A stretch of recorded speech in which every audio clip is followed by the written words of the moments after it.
Good morning, everyone, and welcome to the News Hub. I'm Simon Constable. We have some developing news on the crisis in Iraq. While the fighting rages in Syria, warplanes from that country have been bombing Sunni insurgents in western Iraq. The move comes at the same time the first batch of U.S. military advisors are in place in Baghdad, Iraq. The irony is now that Syria's dictator Assad and the U.S. are on the same side, fighting the militants known as ISIS. To discuss this more, we have Andrew Tabler, Washington Institute Senior Fellow. Andrew, thanks for joining us once again. My pleasure. This has got to be one of the biggest ironies so far in this war. We already know that Iran and the U.S. seem to be on the same side fighting these ISIS militants. Now we've got Syria too. Yeah, I think it's actually an indication that perhaps Iran and the U.S. might see this more closely. Actually, until now, the Assad regime hasn't seldomly, if ever, attacked ISIS. They're very far. Their troops are very far away from where ISIS areas are. So I think both probably the Iranians and the United States are saying, Assad, it's about time. That's not going to clean up the situation on the ground, though, politically, and interesting development. See how it pans out.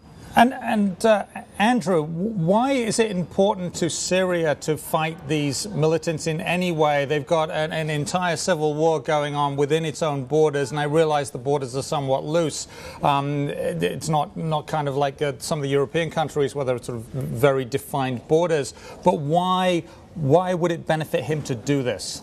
Because he needs Iranian support in the West. Over the last few days, as the attacks by ISIS in Iraq have pushed on Baghdad, a lot of the Shia militias that Iran organized, many of those militiamen came from Iraq, left western Syria where they were fighting the rebels and went back to Iraq. Suddenly, the Syrian opposition sprung back up and started fighting against Assad's troops and retook a number of areas. It's a regionalized war. Assad now, I think, is directly striking at the behest of the Iranians, but it really shows how much this conflict is no longer just about Iraq or Syria, but it's about both. Okay, now one of the things we're finding here at home in the U.S. is that only 1 in 5, 22% of Americans think the Iraq war was worth fighting. We were there an awful long time, and this is what has happened. Does that make sense to you? Does that fit? I was surprised it was so high. I mean, looking at this mess, some could argue that would have been better without going in at all. Well, I think it's hard to go back and change history. Certainly people's opinion of the Iraq war extremely negative, mostly at, I think, the way the U.S. conducted the war. Now, that, though, doesn't deal with emerging threats. And unless we do deal with the jihadist threat in Iraq and in Syria, and at the same time, I think that the world is a much less safe place, and particularly for American interests, both in the region, but also in Europe and in North America. And I think that's the reason why the Obama administration is reluctantly and being dragged into doing more in the region, even though the president himself in particular does not want to. I'm sure he doesn't. I mean, it's not very popular at home to send troops back to a war that very few people seem to think was worthwhile. It seems that we're going to, whatever happens, we're going to see the entire Middle East reshaped. I mean, 100 years ago, at the end of the First World War, we saw the Middle East and a lot of the world reshaped.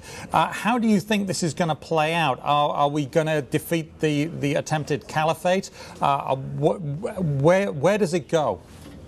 I don't think we can defeat the attempted caliphate unless we do a lot more. The United States, I think, and most Americans in particular, don't want to rule the world, but they have major interests there. The U.S. underwrites a lot of the security architecture in the region, which underpins the energy supplies, which dictates price of energy. But I think the biggest thing now is just the terrorist threat, whether it's on the side of the jihadists on the Sunni side, or even now we have jihadists on the Shia side fighting on behalf of the Iranians. This is a conflict that we can ignore, but it won't go away. And moaning about what happened during the Iraq War is not going to deal with emerging threats. And that's what the Obama administration and future administrations are going to be focused on. Okay, ignore it at our peril. Thank you very much, Andrew Tabler, Washington Institute Senior Fellow. We appreciate your time, sir. My pleasure.